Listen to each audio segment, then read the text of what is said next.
അൽഹംദുലില്ലാഹി റബ്ബിൽ ആലമീൻ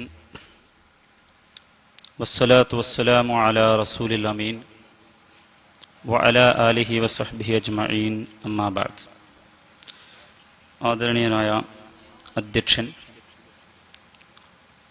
എനിക്ക് മുമ്പ് ഇവിടെ സംസാരിച്ച ബഹുമാന്യരായ വ്യക്തിത്വങ്ങളെ, എന്നെ ശ്രവിക്കുന്ന പ്രിയമുള്ള സഹോദരന്മാരെ, സഹോദരികളെ, അല്ലാഹു സുബ്ഹാനഹു തആല നമ്മേവരെയും അനുഗ്രഹിക്കുമാറാവട്ടെ. ജമാഅത്തെ ഇസ്ലാമി പ്രതിനിധി സ്റ്റേജിൽ വരാൻ വൈകുമ്പോൾ ഷിനാസിനെ പോലെയുള്ള നല്ല മനസ്സ് കാത്തു സൂക്ഷിക്കുന്ന ആളുകൾ പോലും തെറ്റായ ഊഹങ്ങളിലേക്ക് പോകുന്നത് പോലെ ഷിനാസ് ഇപ്പോൾ വേദി വിട്ടതിനെ ഞാൻ വിശദീകരിക്കുന്നില്ല. ഷിനാസ് മാത്രമല്ല, അഡ്വക്കേറ്റ് ഷംസുദ്ദീനും ഇവർക്ക് സംവേദനക്ഷമത ഇല്ലാത്തതുകൊണ്ടാണ് എന്ന് പറയാൻ ഞാൻ ആളല്ല. എന്തോ വ്യക്തിപരമായ പ്രയാസങ്ങൾ കൊണ്ട്, കാരണങ്ങൾ കൊണ്ടായിരിക്കാം അവർ പോയത്. 45 മിനിറ്റാണ് എനിക്ക് അനുവദിച്ചിട്ടുള്ളത്. അതിനുള്ളിൽ പറയാവുന്ന കാര്യങ്ങൾ പരമാവധി വേഗത്തിൽ പറയാൻ ഇൻഷാ അല്ലാഹ് ശ്രമിക്കുന്നതാണ്. ഇസ്ലാം, ജമാഅത്തെ ഇസ്ലാമിയുടെ രാഷ്ട്രീയം. ജമാഅത്തെ ഇസ്ലാമി അഥവാ ഇസ്ലാമിക പ്രസ്ഥാനം, ഇവിടെ ഷിനാസ് ഉന്നയിച്ച വളരെ പ്രസക്തമായ ഒരു ചോദ്യമുണ്ട്. ഇസ്ലാമിന്റെ സമഗ്രതയെ നിങ്ങൾ അംഗീകരിക്കുന്നുണ്ടോ? ആ ചോദ്യത്തിന്റെ തണലിൽ നിന്നുകൊണ്ട് ഞാൻ പറയുന്നു,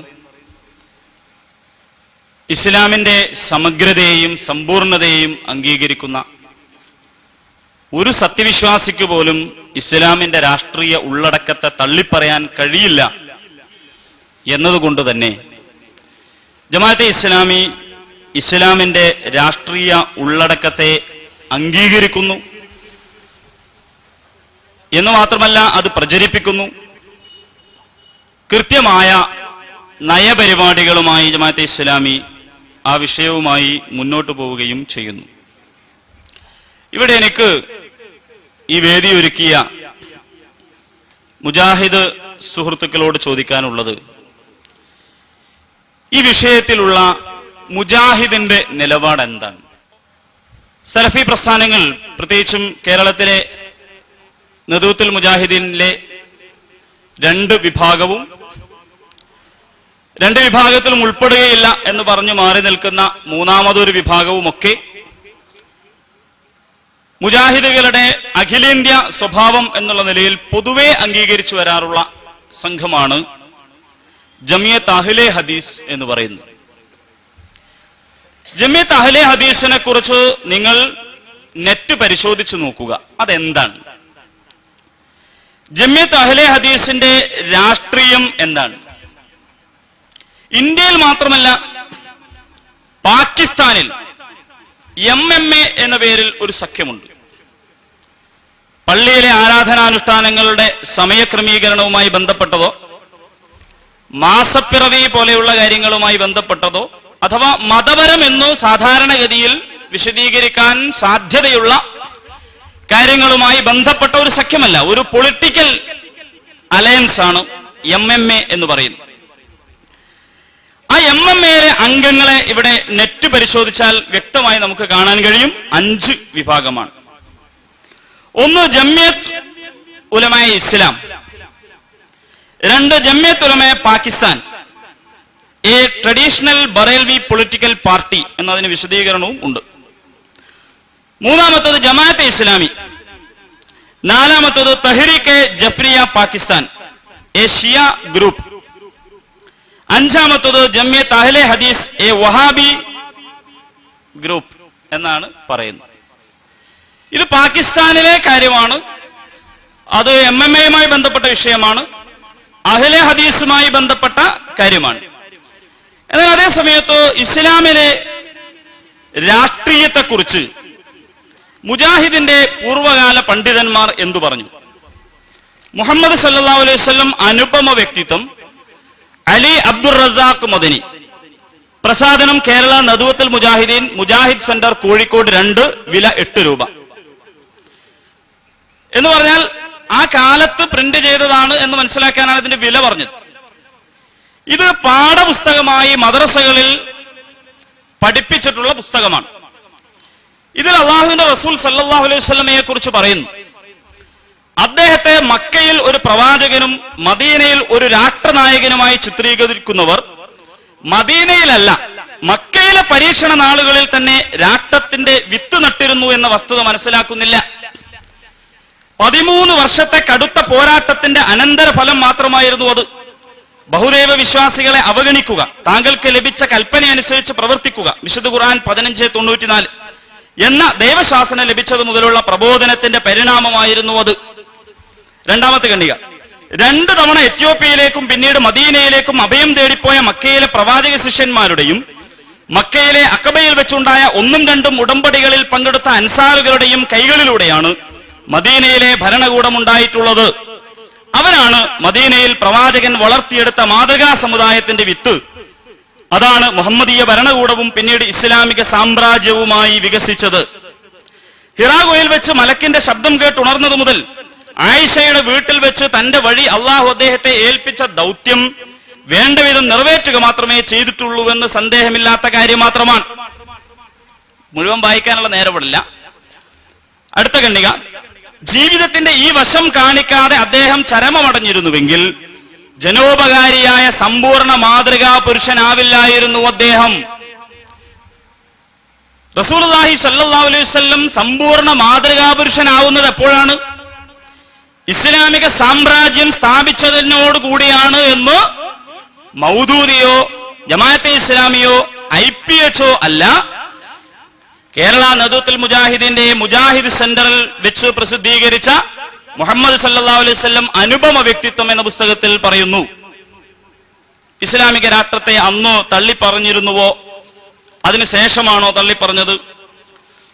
ബഹുമാനനായ KM മൗലവി സാഹിബ്, അല്ലാഹു തആല അദ്ദേഹത്തിന് സ്വർഗം നൽകി അനുഗ്രഹിക്കുമാറാവട്ടെ, കേരളത്തിൽ അറിയപ്പെട്ട പണ്ഡിതൻ എന്ന് മാത്രമല്ല ഒരു വിഭാഗം മുജാഹിദുകൾക്കും തള്ളിപ്പറയാൻ കഴിയാത്ത, എല്ലാവരും അംഗീകരിക്കുന്ന മുജാഹിദ് പണ്ഡിതനാണ് അദ്ദേഹത്തെ കുറിച്ച് KK മുഹമ്മദ് അബ്ദുൽ കരീം, ചരിത്രകാരനായ അദ്ദേഹം എഴുതിയിട്ടുള്ള പുസ്തകമാണ് ഇത്, KM മൗലവി സാഹിബ്. ഇതിൽ KM മൗലവി സാഹിബ് സൗദി രാജാവിന് നൽകിയ നിവേദനം എടുത്തുദ്ധരിക്കുന്നുണ്ട്. സൗദി രാജാവിന് നൽകിയ നിവേദനം: ആദരണീയരെ, താങ്കളുടെ പിതാവ് ഹിജാസിൽ ആധിപത്യം നേടുന്നതിന് മുമ്പ് ഞങ്ങൾ വളരെയധികം പരിഭ്രാന്തരായിരുന്നു എന്ന് പറയുവാൻ ഞങ്ങൾ ആഗ്രഹിക്കുകയാണ്. എവിടെയാണ് ഇസ്ലാമിക ഭരണം, ഏത് ഭൂപ്രദേശത്താണ് അതുള്ളത് എന്ന് ഇസ്ലാമിനെ പ്രബോധനം ചെയ്തുകൊണ്ടിരിക്കുന്നവരെന്ന നിലയിൽ പല അന്യമതസ്ഥരും ഞങ്ങളോട് ചോദിക്കാറുണ്ടായിരുന്നു. അവർക്ക് എന്തുത്തരമാണ് നൽകേണ്ടതെന്നറിയാതെ ഞങ്ങൾ പരിഭ്രാന്തരായി നിൽക്കുകയായിരുന്നു. എന്നാൽ ആ സംഭവം നടന്നപ്പോൾ, അതെ, താങ്കളുടെ വന്ധ്യപിതാവ്, അള്ളാഹു അദ്ദേഹത്തെ അനുഗ്രഹിക്കട്ടെ, ഷെരീഫ് ഹുസൈന്റെ, അള്ളാഹു അദ്ദേഹത്തിന് പുറത്തു കൊടുക്കട്ടെ, സൈന്യവുമായി ഏറ്റുമുട്ടുകയും പരിണാമം മുകളിൽ പറഞ്ഞ അള്ളാഹുവിന്റെ വചനത്തിന് അനുസൃതമായി വരികയും ചെയ്തപ്പോൾ അനുഗ്രഹീതമായ ഈ ആധിപത്യത്തിൽ അനുമോദിച്ചുകൊണ്ട് ഞങ്ങൾ അദ്ദേഹത്തിന് അയച്ച സന്ദേശത്തിന് അദ്ദേഹം ഞങ്ങൾക്ക് അയച്ച മറുപടിയിൽ ഒരു വാചകം, അതെ, ഇനിമേൽ ഇവിടെ ഇസ്ലാമിക ശരീഅത്ത് അനുസരിച്ചല്ലാതെ വരണമില്ല എന്ന വാചകം ഞങ്ങളെ വളരെയേറെ സന്തോഷിപ്പിക്കുകയും അള്ളാഹുവിനോട് നന്ദിയുള്ളവരാക്കി തീർക്കുകയും ചെയ്തുവെന്ന് മാത്രമല്ല, പ്രസ്തുത പരിഭ്രാന്തി ഞങ്ങളിൽ നിന്ന് ദൂരീകരിക്കുകയും ചെയ്തു. അന്നു മുതൽ അള്ളാഹുവെ സ്തുതിച്ചുകൊണ്ട് നന്ദിപൂർവ്വം ഞങ്ങൾ പറയാറുണ്ടായിരുന്നു, ഇനി വല്ല അന്യമതസ്ഥനും നിങ്ങൾ പ്രബോധനം ചെയ്യുന്ന ഇസ്ലാമിക ശരീഅത്ത് അനുസരിച്ചുള്ള ഭരണം എവിടെ നടക്കുന്നുവെന്ന് ചോദിച്ചാൽ നമുക്ക് ധൈര്യമായി പറയാം, പോകൂ സൗദി അറേബ്യയിൽ, ഇസ്ലാമിക ശരീഅത്ത് അനുസരിച്ചുള്ള ഭരണം നിന്റെ ശിരോനേത്രദ്വയങ്ങൾ കൊണ്ട് തന്നെ നിനക്കവിടെ കാണാം. എന്തിനാ അങ്ങനെ ആശ്വസിക്കുന്നത്? ഇസ്ലാമിലെ രാഷ്ട്രീയം ഒരു പ്രശ്നമല്ല എങ്കിൽ, ഭരണം ഒരു വിഷയമല്ല എങ്കിൽ, മൗദൂദി സാഹിബിന്റെ വികലമായ ചിന്താഗതികളാണ് അത്തരം കാര്യങ്ങളെ മുന്നോട്ട് കൊണ്ടുവന്നിട്ടുള്ളതെങ്കിൽ എന്തിനു KM മൗലവി സാഹിബ് സൗദി രാജാവിന് ഇങ്ങനെ ഒരു കത്തയക്കണം? എന്നിട്ട് ഉപദേശിക്കുകയാണ്, എല്ലാ ഭരണകൂടങ്ങളും ഇസ്ലാം ദീനിനെ കൈയൊഴിച്ചിരിക്കുകയാണ്, ഈജിപ്തും കൈയൊഴിച്ചു, സിറിയയും നിരാകരിച്ചു, ഇറാഖും കൈയൊഴിച്ചു, എല്ലാ രാജ്യവും ഉപേക്ഷിച്ചു. സൗദി ഭരണകൂടം മാത്രമേ അതിന് അപവാദമുള്ളൂ. അവിടെ ഒരളവോളം ഇസ്ലാമിക ശരീഅത്ത് നിലനിൽക്കുന്നുവെന്ന് നമുക്ക് ഉറപ്പിക്കാം. ഞങ്ങൾ നന്ദിപൂർവ്വം അള്ളാഹുവെ സ്തുതിക്കുകയാണ്. അപ്പൊ ഇബ്രാഹിം നബി വ്യാകുലപ്പെട്ടിരുന്നോ? വിഷയാവതരണമാണ് പറയേണ്ടത്. ഇബ്രാഹിം അലൈഹിസ്സലാമിയുടെ അദ്ദേഹത്തിന് ഭരണം കിട്ടിയിട്ടില്ല, അദ്ദേഹത്തിന് രാഷ്ട്രീയ അധികാരം ലഭിച്ചിട്ടില്ല, ഇബ്രാഹിം അലൈഹി സ്വലാമിയുടെ ദീൻ പൂർണ്ണമായില്ലേ എന്നൊക്കെ ചോദിക്കേണ്ടത് കെ മൗലവി സാഹിബിനോട്. കാരണം അദ്ദേഹവും അദ്ദേഹത്തിന്റെ സമകാലികരായ മുജാഹിദ് സുഹൃത്തുക്കളും ഈ ദുനിയാവിൽ ഒരു ഇസ്ലാമിക ഭരണമില്ലാത്തതിനാൽ നന്നേ പ്രയാസപ്പെട്ടിരുന്ന ആളുകളാണ് എന്ന് നമുക്ക് കാണാൻ കഴിയുന്നു. അപ്പോൾ എവിടെ മുതലാണ് ഇത്തരം ഒരു ആഗ്രഹവും ചിന്തയും മുജാഹിദ് സുഹൃത്തുക്കൾ ഉപേക്ഷിച്ചത് എന്നറിയാൻ നമുക്ക് കൗതുകമുണ്ട്. ഈ പുസ്തകം തന്നെ ഇതിലെ 213 പേജ് മുതൽ ഇത് അച്ചടിച്ച് പ്രസിദ്ധീകരിച്ച് ചില ലൈബ്രറികളിലെങ്കിലും ഇപ്പോഴും പഴയ കോപ്പികൾ നിലനിൽക്കുന്ന ഒന്നാണ്, ഇത് പരസ്യമായ ഒന്നാണ് എന്നതുകൊണ്ട് മാത്രം ഇതിവിടെ വായിക്കുന്നതിന് കുഴപ്പമുണ്ട് എന്ന് ഞാൻ വിശ്വസിക്കുന്നില്ല. കാരണം ഇത് പുറത്തു വിടാത്ത ഒരു സാധനമല്ല, ലൈബ്രറികളിൽ ചിലപ്പോൾ ഇപ്പോഴും കാണുന്ന പരസ്യപ്പെടുത്തിയ ഒന്നാണ്. ഇങ്ങനെ പരസ്യപ്പെടുത്തിയ ഒന്നായിരുന്നില്ല ഇതെങ്കിൽ ഇതുപോലെ ഒരു പൊതുവേദിയിൽ ഇനി വായിക്കാൻ പോകുന്ന കാര്യങ്ങളൊന്നും ഞാൻ വായിക്കാൻ ഇഷ്ടപ്പെടുമായിരുന്നില്ല. അതെന്താണ്? 12 നമ്പർ. ബഹുമാന്യരെ, ഞങ്ങൾ നിങ്ങളുടെ യഥാർത്ഥ സഹോദരന്മാരാണ്. ഞങ്ങൾ കേട്ടറിഞ്ഞ ചില കാര്യങ്ങൾ കൂടി അങ്ങയെ ഉണർത്തണമെന്ന് ഞങ്ങൾ ആഗ്രഹിക്കുന്നു. അറബ് അമേരിക്കൻ പെട്രോളിയം കമ്പനി വിദേശങ്ങളിൽ നിന്ന് തൊഴിലാളികളെ ഇറക്കുമതി ചെയ്യുന്നുണ്ടല്ലോ. വളരെയധികം മുൻകരുതൽ ആവശ്യമായ ഒരു കാര്യമാണിത്. ഇന്ത്യക്കാരായ ക്രിസ്ത്യാനികളെയും ധാരാളമായി ഇറക്കുമതി ചെയ്യുന്നുണ്ടെന്ന് ഞങ്ങൾക്കറിയാം. ആത്മാർത്ഥമായി ഞങ്ങളൊരു കാര്യം ഉണർത്തുകയാണ്. മദ്യപാനത്തിന്റെയും തുടർന്നുള്ള എല്ലാ ദുർവൃത്തികളുടെയും പ്രചരണം വളരെ സൂത്രത്തിൽ നടത്തിക്കൊണ്ടിരിക്കുന്നവരാണ് ഇന്ത്യയിലെ ക്രിസ്ത്യാനികളെന്ന് ഞങ്ങൾക്ക് നന്നായി അറിയാം. അതുകൊണ്ട് തൊഴിലാളികളെ തിരഞ്ഞെടുക്കുന്നതിനായി ഇന്ത്യയിലെയും മറ്റും അയക്കുന്ന സംഘം നിഷ്കാമകർമ്മികളായ മുസ്ലിങ്ങളുടേതായിരിക്കണമെന്ന് കമ്പനിയെ നിർബന്ധിക്കേണ്ടതുണ്ട്. ഇന്ത്യയിലെ ക്രിസ്ത്യാനികൾക്ക് പണി കൊടുക്കരുത് എന്ന് സൗദിയിലെ രാജാവിന് കത്തെഴുതിയത് ജമാഅത്തെ ഇസ്ലാമിയല്ല. ഇംഗ്ലീഷുകാരായ അമുസ്ലിങ്ങളിൽ നിന്ന് ഇന്ത്യക്കാരായ അമുസ്ലിങ്ങളിലേക്ക് ഭരണം കൈമാറിയത് കൊണ്ട് മാറ്റമുണ്ടാവുകയില്ല എന്ന് മൗദൂദി പറഞ്ഞു എന്ന് ഇവിടെ പറഞ്ഞിട്ടുണ്ടോ? അത് തന്നെയാണോ പറഞ്ഞത് എന്നതിനെ കുറിച്ച് ഇൻഷാ അല്ലാഹ് ഞാൻ അടുത്ത് വരുന്നുണ്ട്. ഇവിടെ ഞാൻ പറയുന്നത്, ആരാണ് വർഗീയത പ്രചരിപ്പിക്കുന്നത്? ആരാണ് ഇന്ത്യയിലെ ക്രിസ്ത്യാനികളെ അമുസ്ലിങ്ങൾക്ക് ഗൾഫ് രാജ്യങ്ങളിലെ ഓയിൽ കമ്പനിയിൽ പണിയെടുക്കാൻ പാടില്ല എന്ന് കത്തയച്ചത്?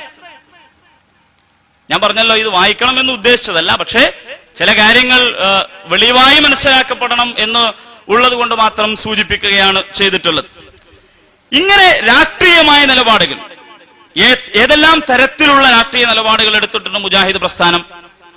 ഒരു ഉദാഹരണം മാത്രം ഇവിടെ പറയാം. ജമാഅത്തെ ഇസ്ലാമി ജനാധിപത്യ പ്രക്രിയയിൽ പങ്കെടുക്കാതെ മാറി നിന്ന, വോട്ട് ചെയ്യാതെ മാറി നിന്ന, ഇന്ത്യയുടെ ജനാധിപത്യത്തോട് പുറംതിരിഞ്ഞു നിന്ന സമീപനമാണ് സ്വീകരിച്ചത് എന്ന് ഈ വേദിയിൽ പറഞ്ഞു.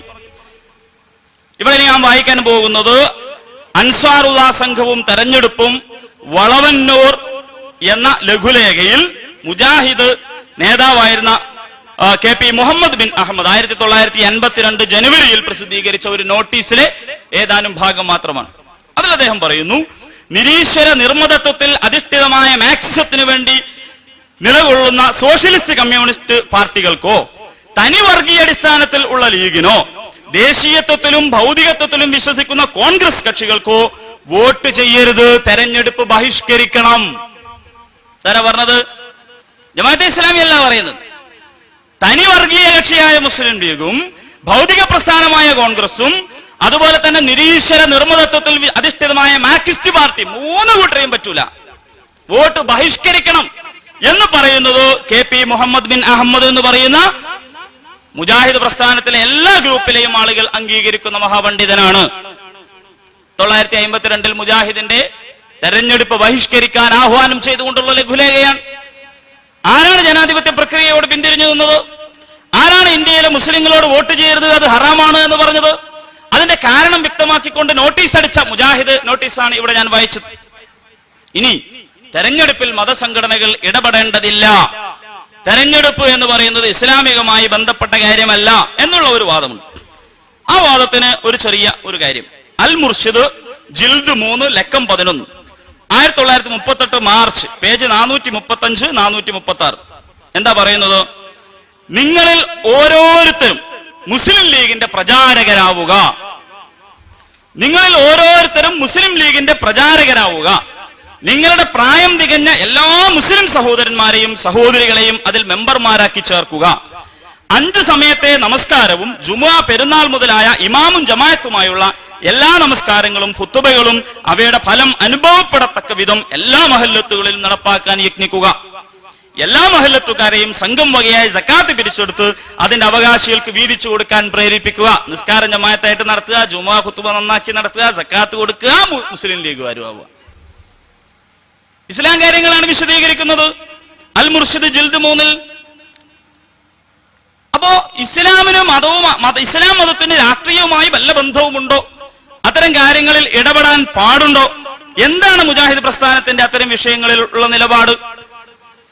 ഇനി അൽ മുർഷിദിൽ തന്നെ പറയുന്ന ഒരു കാര്യം, ഇസ്ലാം ഏത് ദിവസം ദീൻ ആയോ അന്ന് തന്നെ സിയാസത്തും ബ്രാക്കറ്റിൽ രാഷ്ട്രീയവും കൂടിയായിരുന്നു.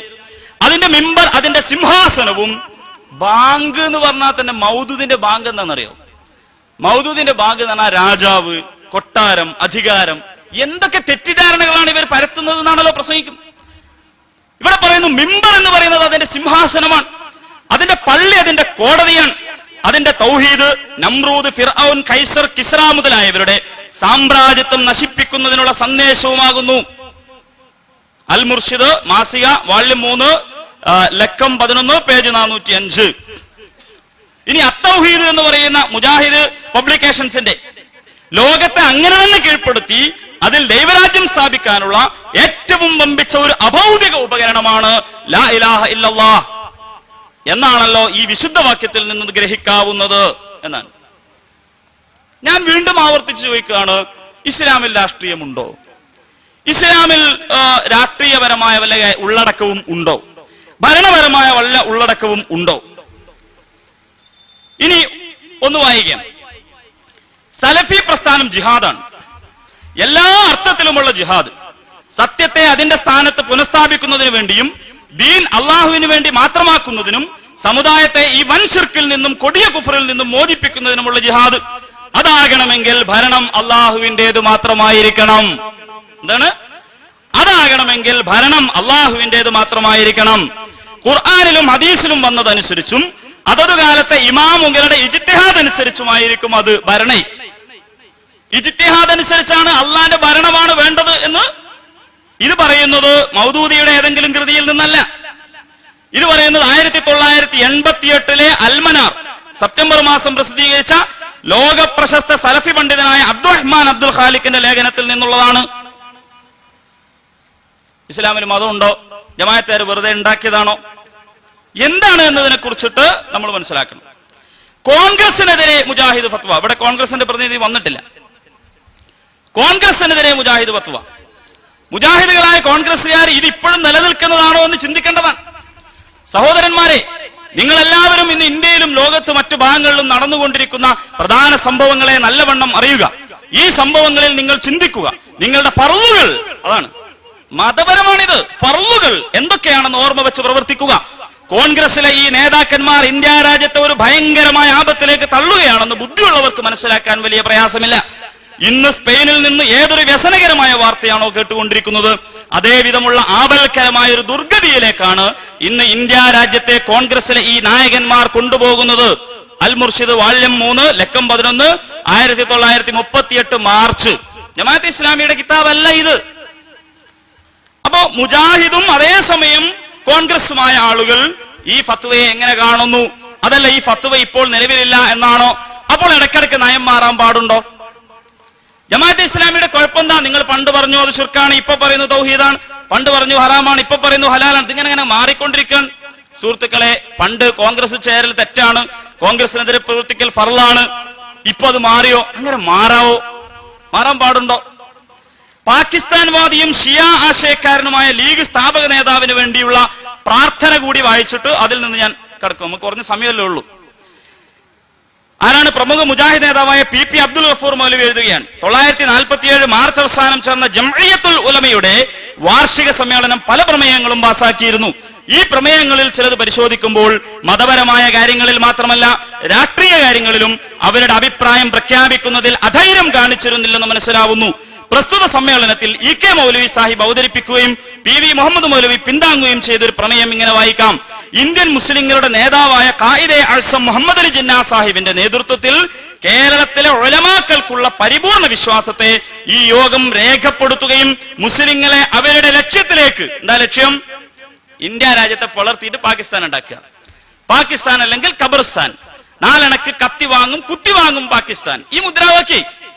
ആ ലക്ഷ്യത്തിലേക്ക് നയിക്കുവാൻ അള്ളാഹു അദ്ദേഹത്തിന് കരുത്തും തൗഫീഖും ആരോഗ്യവും ദീർഘായുസ്സും നൽകട്ടെ എന്ന് പ്രാർത്ഥിക്കുകയും ചെയ്യുന്നു. 1947 ജമിയത്തുൽ ഉലമാ യോഗ മിനുട്സ് ആരാർക്കു വേണ്ടി ഏത് വിഷയത്തിലാണ് പ്രാർത്ഥിച്ചത്? ഇതിനെക്കുറിച്ച് നമ്മൾ മനസ്സിലാക്കേണ്ട ഒരു കാര്യമാണ്. ഇനി ബാങ്കിനെ കുറിച്ച് പറഞ്ഞതിന്റെ ഒരു മറുവശം കൂടി നമുക്ക് മനസ്സിലാകേണ്ടതുണ്ടല്ലോ.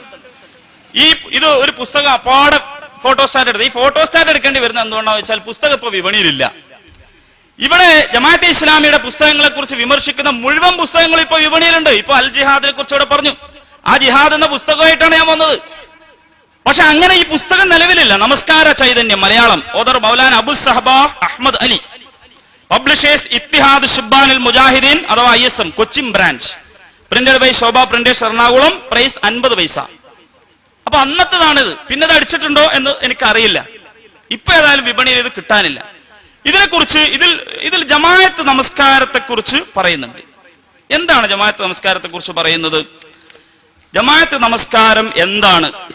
ഇതാ ജമാഅത്ത് നമസ്കാരത്തിൽ പേജ് 28. ജമാഅത്ത് നമസ്കാരത്തിൽ സാമുദായികവും സാമ്പത്തികവും രാഷ്ട്രീയവും വിജ്ഞാനപരവുമായ ഒട്ടധികം ആന്തരാർത്ഥങ്ങൾ അടങ്ങിയിട്ടുണ്ട്. നിസ്കാരത്തിൽ രാഷ്ട്രീയമുണ്ട് എന്ന് ആര് പറഞ്ഞു? മൗദൂദിയല്ല, മൗലാന അബു സബാഹ് അഹമ്മദ് അലി അദ്ദേഹമാണ് എഴുതിയത്. ISM ആണ് ഇത് പ്രസിദ്ധീകരിച്ചത്. 2 വിഭാഗം ISM ഉണ്ടാകുന്നതിന് മുമ്പ് ഒരു ISM നിലവിലുള്ള കാലത്ത് പ്രസിദ്ധീകരിച്ചതാണ്. 2 ആളുകൾക്കും ഇപ്പോൾ അതിന്റെ ഉത്തരവാദിത്വത്തിൽ നിന്ന് ഒഴിവാൻ കഴിയില്ല. 29ാമത്തെ പേജിൽ പറയുന്നു, രാഷ്ട്രീയപരമായി നോക്കുകയാണെങ്കിൽ ഇത് മാതൃകായോഗ്യമായ ഒരു ഗ്രാമപഞ്ചായത്താണ്. നിസ്കാരം ഗ്രാമപഞ്ചായത്താണ്. പ്രായപൂർത്തിയെത്തിയിട്ടുള്ള എല്ലാവർക്കും ഇതിൽ സമാവകാശമാണുള്ളത്. അതുകൊണ്ട് ഓരോ ഗ്രാമക്കാർക്കും തങ്ങളുടെ ഗ്രാമത്തിന്റെ സാമ്പത്തികവും ഭരണഘടനാപരവുമായ നില നന്നാക്കി തീർക്കുവാൻ ആവശ്യമായ തീരുമാനങ്ങൾ ചെയ്യാനും അത് നടപ്പിൽ വരുത്താനും അവസരം ലഭിക്കുന്നതാണ്. ഈ ഗ്രാമപഞ്ചായത്തിന്റെ അധ്യക്ഷ സ്ഥാനമാണ് ജമാഅത്തിന്റെ ഇമാം വഹിക്കുന്നത്. ജമാഅത്ത് ഇസ്ലാമിയുടെ അല്ല, സ്വലാത്തുൽ ജമാഅത്ത് നമസ്കാരത്തിന്റെ ഇമാം പഞ്ചായത്ത് പ്രസിഡന്റിന്റെ സ്ഥാനത്താണ് ഉള്ളത്. അദ്ദേഹത്തെ തെരഞ്ഞെടുക്കേണ്ടത് ഗ്രാമത്തിലെ പ്രായപൂർത്തി എത്തിയിട്ടുള്ള ആളുകളാകുന്നു. വിദ്യാഭ്യാസ യോഗ്യത, പ്രായാധിക്യം, ത്യാഗശീലം എന്നീ ഗുണങ്ങൾ നോക്കിയാണ് ഇമാമിനെ തെരഞ്ഞെടുക്കേണ്ടത്. ഈ ഗുണങ്ങളുള്ള ഏതൊരാൾക്കും, അയാൾ കുലീനനോ കുലഹീനനോ ദരിദ്രനോ ധനികനോ ആരാണെങ്കിലും ശരി, ആ തെരഞ്ഞെടുപ്പിൽ സ്ഥാനാർത്ഥിയായി നിൽക്കാവുന്നതാണ്.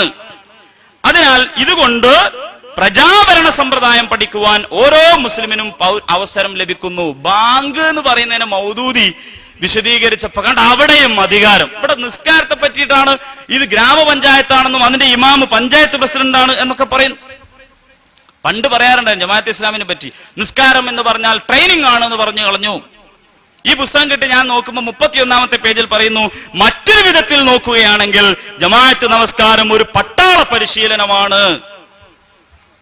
മറ്റൊരു വിധത്തിൽ നോക്കുകയാണെങ്കിൽ ജമാഅത്ത് നമസ്കാരം ഒരു പട്ടാള പരിശീലനമാണ്. അതിന്റെ വിശദീകരണമാണ് അതിന്റെ ബാക്കി വരുന്നത്.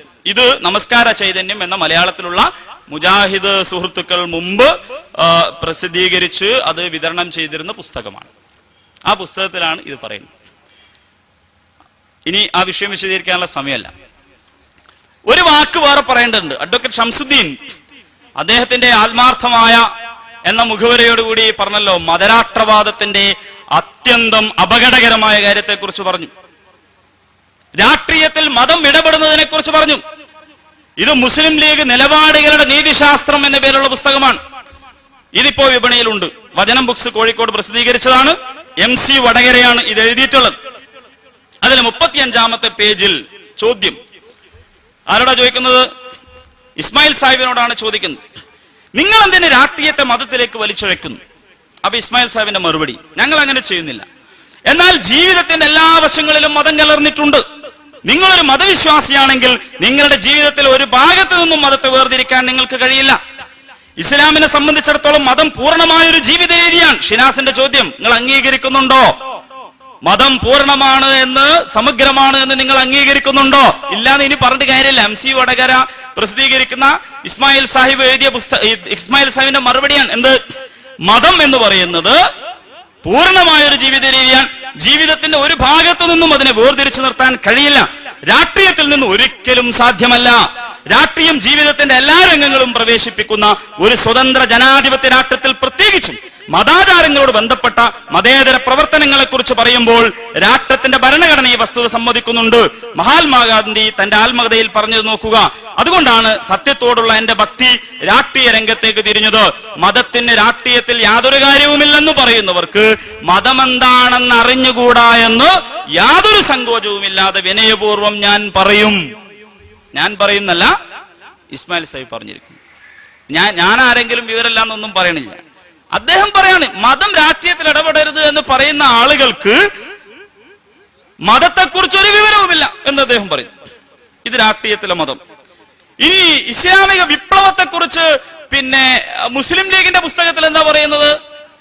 മുസ്ലിം ലീഗ് പൊന്നാനി സീറ്റിൽ മത്സരിച്ച് ജമാഅത്തെ ഇസ്ലാമിയുടെ പിന്തുണയോടുകൂടി ജയിച്ചതിനെ കുറിച്ചൊന്നല്ല ഈ പറയുന്നത്. ഇത് ഇസ്ലാമിക വിപ്ലവത്തെ കുറിച്ചാണ് പറയുന്നത്. 20-ാം നൂറ്റാണ്ടിന്റെ ഇതിഹാസം എന്ന് നമ്മൾ പറയാറുള്ള ഇറാൻ വിപ്ലവം, 20-ാം നൂറ്റാണ്ടിന്റെ ഇതിഹാസം എന്ന് പറയുന്ന ഇറാൻ വിപ്ലവം, അതിനു പിന്നിൽ അലി ശരീഅത്തിയുടെ റൂസോ ഓഫ് ഇറാൻ പ്രൗഢമായ ലേഖനങ്ങളും ചിന്തകളും ഒക്കെ ഉണ്ടായിരുന്നു എന്നതാണ് സത്യം. എന്നിട്ട് അതിങ്ങനെ വിശദീകരിക്കാൻ ഇസ്ലാമിക വിപ്ലവം. ഇനി യഥാർത്ഥത്തിൽ ഉള്ള മതരാഷ്ട്രം എന്താ? ഇതിലെ 125-ാമത്തെ പേജ് എന്താ പറയുന്നത്?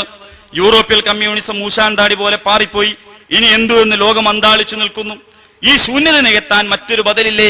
മറ്റൊരു ലോകം സാധ്യമല്ലേ? സാധ്യമാണ് സുഹൃത്തേ, ബദലും ലഭ്യമാണ്.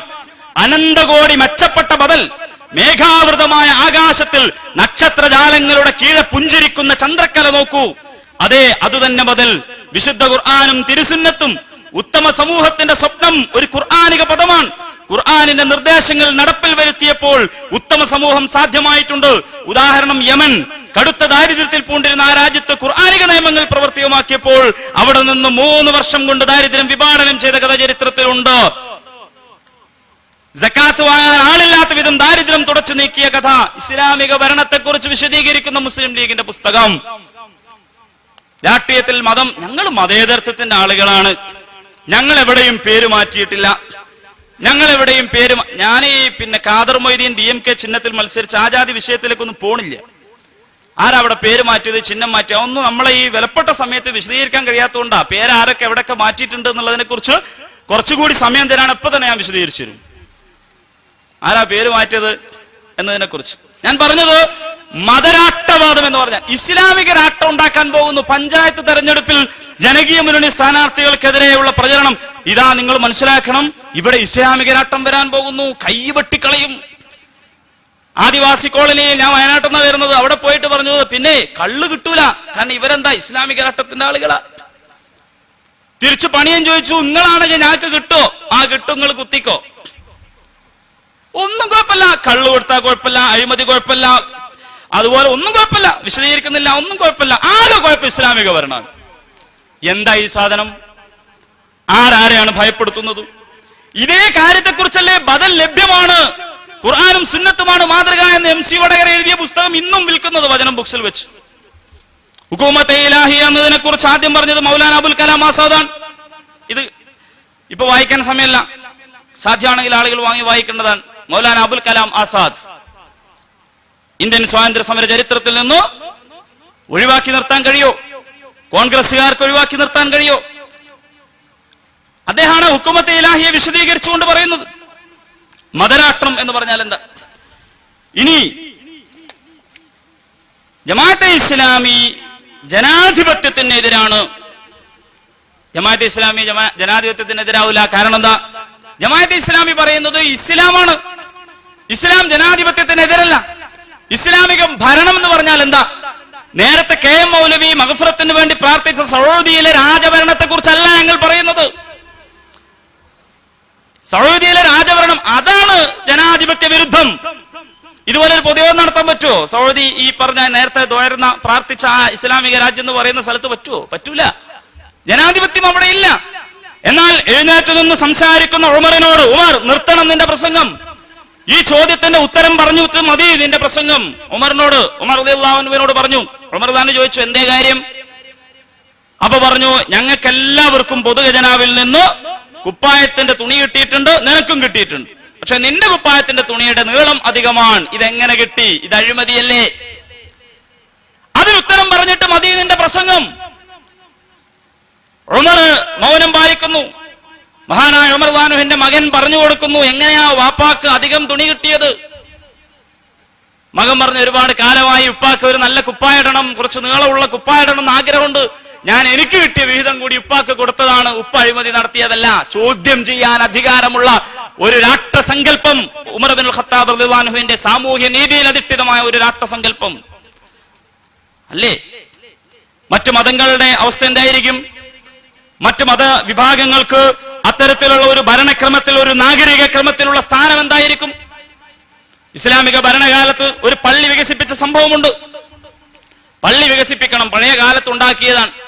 പക്ഷെ പള്ളി വികസിപ്പിക്കണമെങ്കിൽ അതിന് തൊട്ടടുത്ത് താമസിക്കുന്ന ഒരു ക്രിസ്ത്യൻ വനിതയുടെ വീടിന്റെ ഇറഭാഗം പൊളിച്ചു മാറ്റേണ്ടതുണ്ട്.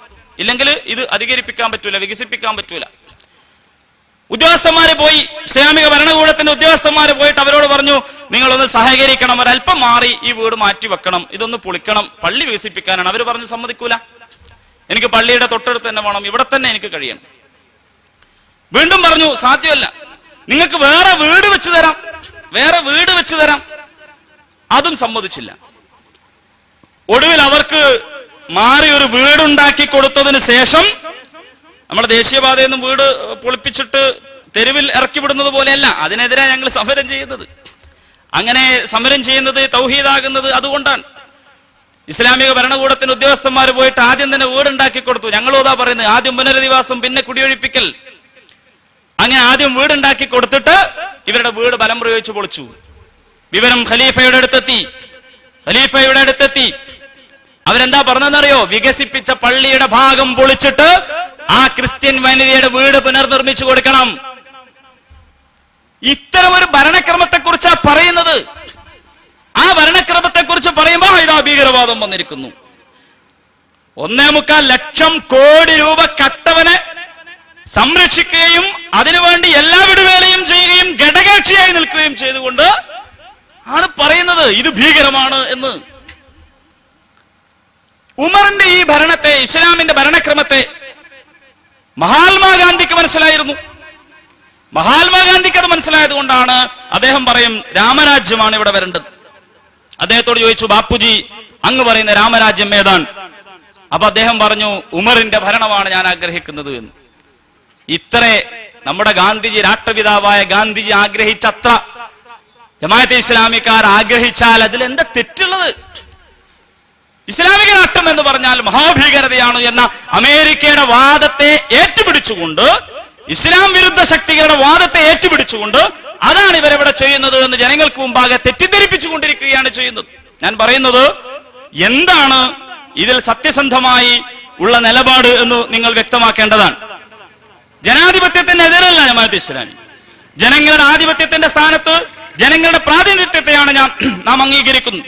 രാജാധിപത്യത്തോടും നാടുവാഴി മേധാവിത്വത്തോടും വർഗപരമായ കുത്തകാവകാശത്തോടും നമുക്ക് തീർത്താൽ തീരാത്ത അമർഷമുണ്ട്. ആധുനിക കാലത്തെ ഏറ്റവും വലിയൊരു ജനാധിപത്യവാദിക്കുണ്ടാകുന്നത്ര അമർഷം സാമൂഹ്യ ജീവിതത്തിൽ ഓരോരുത്തർക്കും തുല്യാവകാശവും തുല്യ നിലപാടും തുല്യാവസരവും ലഭിക്കണമെന്ന് നമുക്ക് വലിയ ശാഠ്യമുണ്ട് എന്നൊക്കെ മൗദൂദി സാഹിബ് തന്നെയാണ് അദ്ദേഹം മരണപ്പെടുന്നതിന് മുമ്പ് എഴുതിയത്. അത് പുസ്തകം ഇപ്പം വാങ്ങാൻ കിട്ടും. എന്താണ് ജമാഅത്തെ ഇസ്ലാമിക്ക് ജനാധിപത്യത്തോടുള്ള നിലപാട് എന്നതിനെ കുറിച്ച് കൃത്യമായ ബോധമുണ്ടാക്കാൻ കഴിയും. മൗദൂദി സാഹിബ് പാകിസ്ഥാനിലേക്ക് പോയിട്ട് ആകപ്പാടെ അവിടെയുള്ള ആളുകളെ ബുദ്ധിമുട്ടിലാക്കുകയല്ലേ ചെയ്തത്, ഇസ്ലാമിക ഭരണഘടനയുടെ അടിസ്ഥാന തത്വങ്ങൾ ഉണ്ടാക്കി കൊടുത്തതാ. അതിൽ കൃത്യമായി പറയുന്നുണ്ട്, മറ്റുള്ള ന്യൂനപക്ഷ ജനവിഭാഗങ്ങൾക്കും അതുപോലെ തന്നെ ആ രാജ്യം മുന്നോട്ട് കൊണ്ടുപോകാൻ ആവശ്യമായ മുഴുവൻ തത്വങ്ങളും അംഗീകരിച്ചു. അത് എഴുതി തയ്യാറാക്കി 22 പോയിന്റുകളിലാക്കി കൃത്യമായ ഭരണഘടനയും ദിശാബോധവും നൽകിയിട്ടുണ്ട്. ആരെയും അരാജകത്വത്തിലും അവതാളത്തിലും ആക്കിയിട്ടില്ല. ബ്രിട്ടീഷ് ഭരണത്തിന് അന്ത്യം കുറിക്കേണ്ടത് എത്രയും അടിയന്തരമാണ്, ഫർളാണ്. ഒരു മുസ്ലിമിനും അടിമത്തവുമായി പൊരുത്തപ്പെട്ടു പോകാൻ കഴിയില്ല. മുസൽമാൻ ഔർ മൗജൂദ സിയാസി കശ്മകഷ്, അതിൽ ജമാഅത്തെ ഇസ്ലാമി അന്ന് അവിടെ അങ്ങനെ തന്നെ സ്വാതന്ത്ര്യത്തെ കുറിച്ച് പറയുകയുണ്ടായി. നമ്മളത് മനസ്സിലാക്കണം. പിന്നെ ജനാധിപത്യത്തിന്റെ ചില ദോഷങ്ങളുണ്ട്. ജനാധിപത്യത്തിന്റെ ദോഷങ്ങൾ ജമാഅത്തെ ഇസ്ലാമി മാത്രമാണോ പറഞ്ഞത്? നമ്മുടെ സാക്ഷാൽ മഹാത്മജി, രാഷ്ട്രപിതാവ് മഹാത്മജി പറഞ്ഞത് എന്താ? അദ്ദേഹത്തിന്റെ പുസ്തകമുണ്ട് ഹിന്ദു സ്വരാജ് എന്ന് പറയുന്നു. ആ പുസ്തകം വിപണിയിൽ വാങ്ങിക്കാൻ കിട്ടും. അതിന് 12ാമത്തെ പേജിൽ അദ്ദേഹം പറയുന്നു, നിങ്ങൾ പറയുന്ന പാർലമെന്റുകളുടെ അമ്മയുണ്ടല്ലോ, അത് അമ്മയല്ല, അതൊരു മച്ചിയും വേശ്യയുമാണ്. പരുക്കൻ പ്രയോഗങ്ങളാണ് ഇവ രണ്ടും. എന്നാൽ സാദൃശ്യം തീർത്തും യുക്തമാണ്. ആ പാർലമെന്റ് ഈ നാൾ വരെ ഒരു നല്ല കാര്യവും ചെയ്തിട്ടില്ല. അതിനാൽ അത് മച്ചിയാണ്. ബാഹ്യ സമ്മർദ്ദമില്ലെങ്കിൽ അതിനൊന്നും ചെയ്യാനാവില്ല. അതിനെ വേശ്യ എന്ന് വിളിച്ചത് അതുകൊണ്ടാണ്. വേശ്യ എന്ന് വിളിച്ചത് അതതു കാലങ്ങളിൽ മാറി മാറി വരുന്ന മന്ത്രിമാരുടെ കീഴിലാണതെന്നതുകൊണ്ടാണ്. ഇങ്ങനെ ജനാധിപത്യത്തെ വിശകലനം ചെയ്തിട്ടുണ്ട് മഹാന്മാരായ ആളുകൾ. അതിന്റെ നല്ല വശത്തെക്കുറിച്ച് പറഞ്ഞിട്ടുണ്ട്, അതിന്റെ മോശം വശത്തെക്കുറിച്ച് പറഞ്ഞിട്ടുണ്ട്. ഇന്ത്യയിലെ കമ്മ്യൂണിസ്റ്റുകാർ ജനാധിപത്യത്തെ അംഗീകരിക്കുന്നത് എങ്ങനെയാ? അവർക്ക് കൃത്യമായ ഒരു വർഗ ബോധത്തിൽ അധിഷ്ഠിതമായ ഒരു സിദ്ധാന്തം അതിനകത്ത് നിന്നുകൊണ്ടാണ്. ജനാധിപത്യത്തെ ഗാന്ധിയന്മാർ അംഗീകരിക്കുന്നത് ഗാന്ധിസത്തിനകത്ത് നിന്നുകൊണ്ടാണ്. ഇതുപോലെ കൃത്യമായ ഒരു മൂല്യം ഉണ്ടാകണം. ജനാധിപത്യത്തിൽ 100 ആളുകളിൽ 51 ആളുകൾ പറയുന്നത് നിയമമായി വരുന്ന ഒരു കാര്യമുണ്ട്. അങ്ങനെ സമ്പൂർണമായി നിയമനിർമ്മാണത്തിന്റെ പരമാധികാരം ജനങ്ങൾക്കാണ് എന്നത് ഞങ്ങൾ അംഗീകരിക്കുന്നില്ല എന്ന് ജമാഅത്തെ ഇസ്ലാമി പണ്ടും പറഞ്ഞു, ഇപ്പോഴും പറഞ്ഞു, ഇനിയും പറയും. മുജാഹിദിന്റെ നിലപാടെന്താ? ഞങ്ങൾ അംഗീകരിക്കുമോ? 100 ആളുകൾ പാർലമെന്റിലേക്ക് പോയി. അതിൽ 51 ആളുകൾ കൂടിയിട്ട് തീരുമാനിച്ചു വ്യഭിചാരം അനുവദനീയമാണ്, സ്വവർഗ വിവാഹം അനുവദനീയമാണ്. ഇപ്പൊ അടുത്ത് മതസംഘടനകളെല്ലാം കൂടിയിട്ട് സമരം നടത്തിയില്ലായിരുന്നോ? സ്വവർഗ വിവാഹത്തെ കുറിച്ചുള്ള ഒരു ഓർഡിനൻസ് വന്നപ്പോ എന്തിനാ സമരം നടത്തിയത്? ജനാധിപത്യത്തെ അങ്ങ് അംഗീകരിച്ചാ പോരെ? അപ്പൊ ഭൂരിപക്ഷം ആളുകൾ ചേർന്നിട്ട് അങ്ങ് തീരുമാനിക്കുകയാണ്. ആണിനെയും പെണ്ണിനെയും കല്യാണം കഴിക്കാം എന്നൊക്കെ തീരുമാനിക്കുമ്പോ അംഗീകരിക്കാൻ മുജാഹിദിന് കഴിയോ? ഏത് കഴിയില്ല. എന്താ കഴിയാത്തത്? ജനാധിപത്യമല്ലേ. അങ്ങനെ എന്തും തീരുമാനിക്കാൻ പറ്റൂല. എന്തും തീരുമാനിക്കാൻ പറ്റൂല എന്ന് പറഞ്ഞതിന്റെ അർത്ഥം എന്താ? തീരുമാനങ്ങൾ എടുക്കുമ്പോൾ ഒരു മൂല്യത്തിന്റെ പിൻബലം വേറെ വേണമെന്നല്ലേ? അതന്നെ ഞങ്ങളും പറയുന്നത്. ജനങ്ങൾക്കാണ് നിയമനിർമ്മാണത്തിന്റെ പരമാധികാരം എന്ന ജനാധിപത്യത്തിന്റെ വശം ഒരു മുസ്ലിമിനും ഒരു വിശ്വാസിക്കും അംഗീകരിക്കാൻ കഴിയില്ല എന്ന് ഞാൻ മനസ്സിലാക്കും. മുജാഹിദിന് അത് കഴിയെങ്കിൽ വേറെ പറയേണ്ടതാണ്. ഞങ്ങൾക്ക് കഴിയില്ല. അത് ഒളിച്ചു വെക്കേണ്ട കാര്യമല്ല. ജമാഅത്തെ ഇസ്ലാമി ജനാധിപത്യത്തെ കുറിച്ച് അന്നും ഇന്നും എന്നും ഈ നിലപാട് പറഞ്ഞിട്ടുണ്ട്, വ്യക്തമാക്കിയിട്ടുണ്ട്. സർക്കാരിന്റെ ജോലി വാങ്ങാത്ത കാര്യങ്ങളെ കുറിച്ചൊക്കെ ഒരുപാട് പറഞ്ഞതാണ്. ഞാൻ ചോദിക്കട്ടെ, മുസ്ലിം ലീഗിന്റെ പ്രവർത്തനമാണല്ലോ ഇവിടെ പറഞ്ഞത്. ഇന്ത്യൻ യൂണിയൻ മുസ്ലിം ലീഗിന്റെ ഒരൊറ്റ പ്രവർത്തകൻ സർക്കാർ ജോലിയിലുണ്ടോ? ഒറ്റ ആളുണ്ടോ ഇന്ത്യൻ യൂണിയൻ മുസ്ലിം ലീഗിന്റെ സർക്കാർ ജോലിയിലുള്ള? പേരുണ്ടെങ്കിൽ നാളെ അയാളെ പണിയാൻ പോക്കും. കാരണം എന്താ? സർക്കാർ ഉദ്യോഗസ്ഥന്മാർക്ക് രാഷ്ട്രീയ പാർട്ടി പാടില്ല. നമ്മുടെ ഭരണഘടന അനുസരിച്ച് സർക്കാർ ഉദ്യോഗസ്ഥന്മാർക്ക് രാഷ്ട്രീയ പാർട്ടിയിൽ പ്രവർത്തിക്കാൻ പാടില്ല. എന്താ കാരണം? അവര് രാജ്യത്തോട് കൂറില്ലാത്തവരാൻ വേണ്ടിയിട്ടാണോ? അല്ല. നമ്മുടെ ഭരണക്രമത്തിൽ പങ്കുവഹിക്കുന്ന ആളുകൾ ഇങ്ങനെ ചിലത് പാലിക്കേണ്ടതുണ്ട് എന്ന് നമ്മുടെ സർക്കാർ പറഞ്ഞതിന്റെ ഫലമായിട്ടാണ് മുസ്ലിം ലീഗും കോൺഗ്രസും CPM-ഉം ഒന്നും സത്യസന്ധമായി നേർക്ക് നേരെ പാർട്ടി പ്രവർത്തകരായ ആളുകൾക്ക് സർക്കാർ ഉദ്യോഗം പാടില്ല, സർക്കാർ ഉദ്യോഗസ്ഥന്മാർക്ക് പാർട്ടി പ്രവർത്തനം പാടില്ല. പിന്നെ ട്രേഡ് യൂണിയൻ ഉണ്ടാക്കിയിട്ടും പലതും ഉണ്ടാക്കിയിട്ടും ഒക്കെ രാഷ്ട്രീയം കളിക്കുന്നത് ഇത് നിയമത്തെ ദുരുപയോഗം ചെയ്യുന്ന വേറൊരു വിഷയമാണ്. ജമാഅത്തെ ഇസ്ലാമിയിൽ എത്ര ആളുകളുണ്ട് പിന്നെ ഉദ്യോഗസ്ഥന്മാരായിട്ട്? ഇല്ലാത്തത് നിങ്ങളാണ് കൂട്ടരെ. ജമാഅത്തെ ഇസ്ലാമി എങ്ങനെ പറഞ്ഞിട്ടില്ല? പറഞ്ഞിട്ടുണ്ട് ഭരണഘടനയിൽ. അത് ഇന്നുമുണ്ട്. കുഞ്ചിക സ്ഥാനങ്ങളിൽ ജമാഅത്തിന്റെ അംഗങ്ങൾ ഇരിക്കരുത്. അത് മുസ്ലിം സമുദായം മൊത്തത്തിൽ ഇരിക്കരുത് എന്നല്ല, അംഗങ്ങൾ ഇരിക്കരുത്. ഏതുപോലെ ഞാൻ നേരത്തെ പറഞ്ഞല്ലോ, നമ്മുടെ ഭരണഘടനാ പ്രകാരം തന്നെ സർക്കാർ ഉദ്യോഗത്തിൽ രാഷ്ട്രീയ പാർട്ടികൾ മെമ്പർമാർ ഉണ്ടാവാൻ പാടില്ല എന്നതുപോലെയുള്ള ഒരു സൂക്ഷ്മതയുടെ പ്രയോഗമാണ്. അതിന് മുകളിൽ പിടിച്ചിട്ട് ആകെപ്പാടെ ജനാധിപത്യം അങ്ങനെ, സർക്കാർ ജോലി ഹറാം, ഇതൊന്നും തെറ്റിദ്ധരിപ്പിക്കേണ്ട കാര്യമില്ല. മാത്രവുമല്ല, ഞാൻ നേരത്തെ വായിച്ചതുപോലെ ഇസ്ലാമികമായ രാഷ്ട്രീയത്തെ നിങ്ങൾ അംഗീകരിക്കുന്നുണ്ടെങ്കിലും ഇല്ലെങ്കിലും രാഷ്ട്രീയമായി നിങ്ങൾക്ക് കോൺഗ്രസും കമ്മ്യൂണിസ്റ്റും സോഷ്യലിസ്റ്റും ജനതാ പാർട്ടിയും എന്തുമാകാമെങ്കിൽ എങ്കിൽ പിന്നെ മൂല്യാധിഷ്ഠിത രാഷ്ട്രീയത്തിന് ജനകീയ മുന്നണിയിൽ ചേർന്നാൽ പോരെ? അതിനെന്താ കുഴപ്പം? ഞങ്ങളുടെ നാട്ടിൽ ഒരു മുജാഹിദ് പള്ളിയുടെ ജനറൽ സെക്രട്ടറിയെ പുറത്താക്കി. എന്തിനാ പുറത്താക്കിയത്? ജനകീയ മുന്നണിക്ക് വോട്ട് പിടിച്ചു എന്നതിന്റെ പേരിലാണ്. എന്നിട്ട് അവര് തന്നെ പ്രസംഗിക്കുന്നു, ഞങ്ങൾ രാഷ്ട്രീയത്തിൽ ഇടപെടുകയില്ല എന്ന്. രാഷ്ട്രീയത്തിൽ ഇടപെടുകയില്ലെങ്കിൽ പള്ളിയുടെ ജനറൽ സെക്രട്ടറി ഏത് രാഷ്ട്രീയ പാർട്ടിക്ക് വേണ്ടിയും വോട്ട് പിടിച്ചോട്ടെ. അങ്ങനെ ജനകീയ മുന്നണിക്ക് വോട്ട് പിടിക്കാൻ പോയതിന്റെ പേരിൽ പ്രസിഡന്റിന്റെ ഭാര്യ മുസ്ലിം ലീഗിന്റെ സ്ഥാനാർത്ഥിയാണ്. പള്ളി പ്രസിഡന്റിന്റെ ഭാര്യ മുസ്ലിം ലീഗിന്റെ സ്ഥാനാർത്ഥിയാണ്. അദ്ദേഹം അവർക്ക് വേണ്ടി വോട്ട് പിടിക്കാൻ പോകുന്നു. ജനറൽ സെക്രട്ടറി ജനകീയ മുന്നണിക്ക് വോട്ട് പിടിക്കാൻ പോകുമ്പോ അയാളെ പുറത്താക്കി. എന്നിട്ട് പറയുന്നത് ഞങ്ങൾ രാഷ്ട്രീയത്തിൽ ഇടപെടുകയില്ല. ഇതിനൊക്കെ വല്ല അർത്ഥവും മാനവുമുണ്ടോ? അപ്പോ മാർക്സിസ്റ്റുകളെ സംബന്ധിച്ച് ഉള്ള വിഷയം ഇവിടെ പ്രതിപാദിക്കേണ്ടതില്ല. അമീത് ചേന്നമംഗല്ലൂർ എഴുതിയ, നേരത്തെ ഷിനാസ് സൂചിപ്പിച്ച ഒരുപാട് പോയിന്റുകൾക്കുള്ള മറുപടി ഡോക്ടർ TK രാമചന്ദ്രൻ എന്ന ഏറ്റവും നല്ല ഇടതുപക്ഷ ബുദ്ധിജീവി വളരെ വ്യക്തമായ ഒരു പുസ്തകമാക്കി ഇറക്കിയിട്ടുണ്ട്. സമയക്കുറവുകൊണ്ട് ഞാനിതിവിടെ വായിക്കുന്നില്ല. അദ്ദേഹം അത് പഠിക്കാൻ നമ്മൾ ശ്രമിക്കണമെന്ന് മാത്രമേ എനിക്ക് പറയാനുള്ളൂ. ഇന്ത്യയുടെ ഭരണക്രമം എന്തായിരിക്കണം? സ്വാതന്ത്ര്യം തൊട്ട് മുമ്പിൽ വന്നു നിൽക്കുമ്പോ ഇന്ത്യയുടെ ഭരണക്രമം എന്തായിരിക്കണം എന്ന ചോദ്യത്തിന് അന്ന് സോഷ്യലിസ്റ്റുകൾ പറഞ്ഞു സോഷ്യലിസം ആയിരിക്കണമെന്ന്, ഗാന്ധിയന്മാർ ഗാന്ധിസമായിരിക്കും, അങ്ങനെ ഓരോരുത്തരും ഓരോന്ന് പറഞ്ഞപ്പോ ഈ പ്രപഞ്ചത്തെ സൃഷ്ടിച്ച സാക്ഷാൽ പടച്ച തമ്പുരാന്റെ നിയമമാകുന്നതാണല്ലോ ഉചിതം, അതാണല്ലോ നല്ലത് എന്ന് മൗദൂദി സാഹിബ് പറഞ്ഞു. അതാണ് ഹുക്കൂമത്തെ ഇലാഹി. പിന്നെ നിങ്ങളത് മാറ്റിയില്ലേ? പിന്നെ ഞങ്ങളത് മാറ്റി. എന്തിനാ മാറ്റിയത്? ഇന്ത്യയിൽ ഒരു ഭരണക്രമം വന്നു, ഒരു മതേതരത്വം ജനാധിപത്യമൊക്കെ വന്നു. പിന്നെ അത് തന്നെ പറഞ്ഞുകൊണ്ടിരിക്കല, അത് മാറ്റി.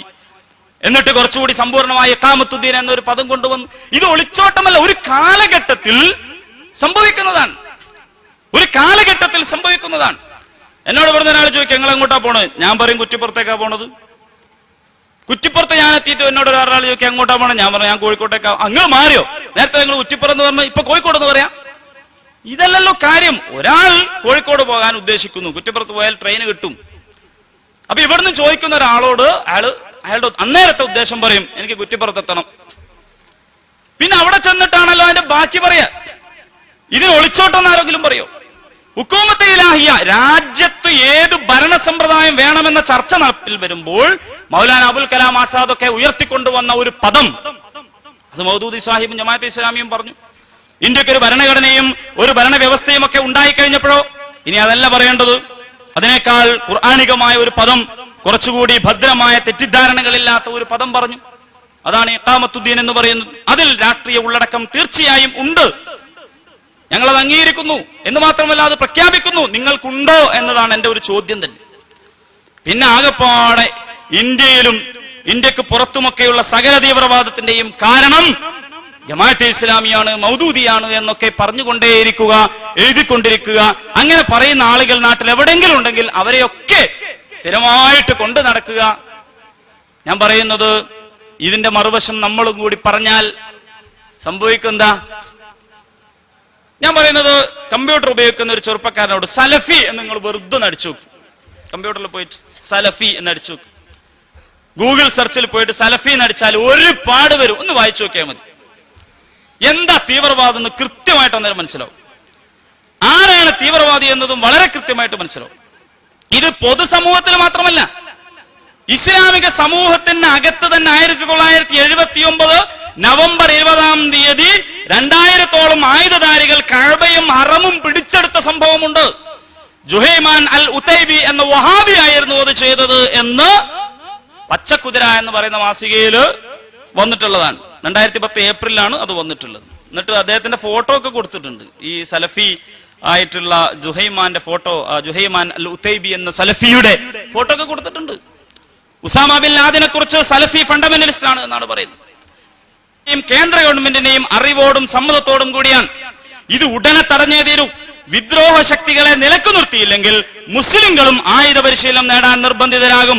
ഒരു കൂട്ടർക്കേ ഇത് പറ്റൂ എന്നില്ലല്ലോ. സമാധാനത്തിലും സാമുദായിക രഞ്ജിപ്പിലും വിശ്വസിക്കുന്നവരാണ് മുസ്ലിങ്ങൾ. അതിനുവേണ്ടി ജീവൻ ത്യജിക്കാൻ പോലും അവർ തയ്യാറാണ്. പക്ഷേ ഈ മനോഭാവം എല്ലാവർക്കും ഉണ്ടാകണം. തങ്ങളെ നശിപ്പിക്കാൻ ശത്രുക്കൾ നിരന്തരം ശ്രമിക്കുമ്പോൾ മുസ്ലിങ്ങൾ മാത്രം സമാധാനത്തിന്റെയും സൗഹാർദ്ദത്തിന്റെയും മന്ത്രം ഉരുവിട്ട് എല്ലാം അനുഭവിച്ചു കൊള്ളണമെന്ന് പറയുന്നത് കഷ്ടമാണ്.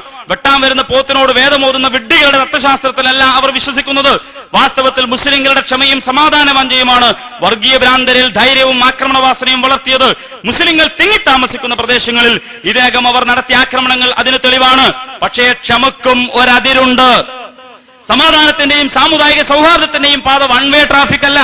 തക്ക സമയത്ത് വേണ്ടത് പ്രവർത്തിച്ചില്ലെങ്കിൽ ഭവിഷ്യത്ത് താങ്ങാനാവില്ലെന്ന് ഉത്തരവാദിത്തപ്പെട്ടവർ ഓർക്കണം. അൽ മുർഷിദ് പുസ്തകം 2 ലക്കം 4 1967 ജൂലൈ. ഇത് തീവ്രവാദമാണോ? ഇതൊരു ചെറുപ്പക്കാരൻ വായിച്ചാൽ ഓനെന്താ ചെയ്യാ? പള്ളിയിലേക്ക് പോയിട്ട് ദിക്ർ ജില്ലാണോ ചെയ്യാ? ആരാ ഇതിനിവിടെ പ്രേരണ നൽകിയത്? മൗലാന സയ്യിദ് അബ്ദുൽ അല മൗദൂദി പ്രഖ്യാപിച്ചു, അള്ളാഹുവിനെ സാക്ഷി നിർത്തിക്കൊണ്ട് പറയട്ടെ, ജമാഅത്തെ ഇസ്ലാമി ഏതെങ്കിലും വിധത്തിലുള്ള ഭീകര പ്രവർത്തനമോ അട്ടിമറിയോ ഒളിയുദ്ധമോ അതുപോലുള്ള നിയമവിരുദ്ധ മാർഗങ്ങളോ സ്വീകരിച്ചുകൊണ്ട് തങ്ങളുടെ ലക്ഷ്യം നേടാൻ ഒരിക്കലും സന്നദ്ധമല്ല. ആരെങ്കിലും ഭയപ്പെടുന്നത് കൊണ്ടല്ല അത് ജനാധിപത്യ നീതി മാത്രം അവലംബിച്ചുകൊണ്ട് വിപ്ലവം സൃഷ്ടിച്ചെടുക്കാൻ തീരുമാനിച്ചത്.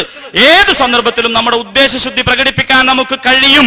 നമ്മിൽ നിയമലംഘനത്തിന്റെയോ ഭീകര പ്രവർത്തനത്തിന്റെയോ കുറ്റം ചുമത്താൻ ആർക്കും സാധ്യമല്ല. നാം കാക്ഷിക്കുന്ന ഇസ്ലാമിക വിപ്ലവം മനുഷ്യ മനസ്സിലാണ് ആദ്യമായി അരങ്ങേറേണ്ടത്. മനുഷ്യ മനസ്സിൽ വിപ്ലവം ഉണ്ടാകണം എന്ന് പറഞ്ഞ മൗദൂദി ആയുധ പരിശീലനത്തിന് ആഹ്വാനം ചെയ്തു, തീവ്രവാദം വളർത്തി. അപ്പൊ നേരത്തെ ക്ഷമക്ക് ഒരു അതിരുണ്ട്, ഇപ്പുറത്തും ഞങ്ങൾ എടുക്കും ആയുധം എന്ന് പറഞ്ഞ ആളുകളോ അവർ സമാധാനത്തിന്റെ ആളുകൾ. ഇത് നമ്മൾ തമ്മിൽ വേണോ? നമ്മൾ തമ്മിൽ ഇത് വേണോ എന്ന് മാത്രമാണ് എനിക്ക് ചോദിക്കാനുള്ളത്. ഇതുപോലെ ഒരുപാട് ലൈസൽ ജിഹാദുൽ ദിഫാ ഫഖത്ത് അറബിയിലും മലയാളത്തിലും ഒക്കെ ഉള്ള ഒരുപാട് നമുക്കിപ്പോ വായിക്കാനുള്ള സമയമില്ല. 8:15 5 മിനിറ്റ് കൊണ്ട് ഞാൻ ഇത് ഉപസംഹരിപ്പിക്കും. ബഹുമാന്യനായ എന്റെ സുഹൃത്തും 8:20 എന്റെ വാച്ച് തെറ്റാണ്, 8:15 ആയിട്ടുള്ളൂ, കഴിഞ്ഞില്ലേ. സലഫികളിൽ തീവ്രവാദത്തിന്റെ ബന്ധം എന്നുള്ള മുജീബ് റഹ്മാൻ കിനാരൂരിന്റെ ഒരു ഖണ്ഡികയുണ്ട്, ഞാൻ ഇവിടെ വായിക്കുന്നില്ല. ഞാൻ പിരിഞ്ഞു പോകുന്നതിന്റെ അടുത്ത് ആരെങ്കിലും എന്നെ സമീപിച്ചാൽ ഞാൻ അത് കാണിച്ചു തരും. പ്രവർത്തകന്റെ ആത്മവിചാരങ്ങൾ എന്ന എന്റെ സുഹൃത്തും നാട്ടുകാരനും ഒക്കെ ആയ മുജീബ് റഹ്മാൻ കിനാലൂര് അദ്ദേഹം എഴുതിയിട്ടുള്ള ഒന്നാണ്. അതിൽ സലഫികൾ 3ആയി പിരിഞ്ഞതും ഒന്ന് തീവ്രവാദ ഗ്രൂപ്പായി മാറിയതൊക്കെ ആയ കഥകളാണ് പറയുന്നത്. അപ്പൊ ഞാൻ പറയുന്നത് ഈ ചർച്ച വളരെ അഭിനന്ദനാർഹമാണ്. ഇങ്ങനെയുള്ള വേദികൾ ഇനിയും ഉണ്ടാക്കണം. കാര്യങ്ങൾ തുറന്നു പറയാനുള്ള അവസരം കേൾക്കാൻ എല്ലാവർക്കും ഇരിക്കാൻ കഴിയണം. കുറച്ചുകൂടിയൊക്കെ ഒരു വിശാലമായ ഒരവസ്ഥയിലൊക്കെ ആണെങ്കിൽ ഇനിയും കുറെ കാര്യങ്ങൾ പറയാം. ഏതായാലും പരമാവധി സമയം സംഘാടകർ അനുവദിച്ചിട്ടുണ്ട്. ഞാൻ മനസ്സിലാക്കുന്നത് ജമാഅത്ത് പ്രതിനിധിക്കാണ് ഏറ്റവും കൂടുതൽ സമയം തന്നിട്ടുള്ളത്. അതിന് പ്രത്യേകമായി നന്ദി അറിയിച്ചുകൊണ്ട് ഇതിന്റെ സംഘാടകർക്ക് പടച്ച തമ്പുരാൻ അനുഗ്രഹങ്ങൾ ചൊരിയുമാറാവട്ടെ എന്ന് പ്രാർത്ഥിച്ചുകൊണ്ട് ഞാൻ അവസാനിപ്പിക്കുന്നു. വാഹിറു ദഅ്വാനാ അൽഹംദുലില്ലാഹി റബ്ബിൽ ആലമീൻ. അസ്സലാമു അലൈക്കും വറഹ്മത്തുള്ളാഹി വബറകാതുഹു.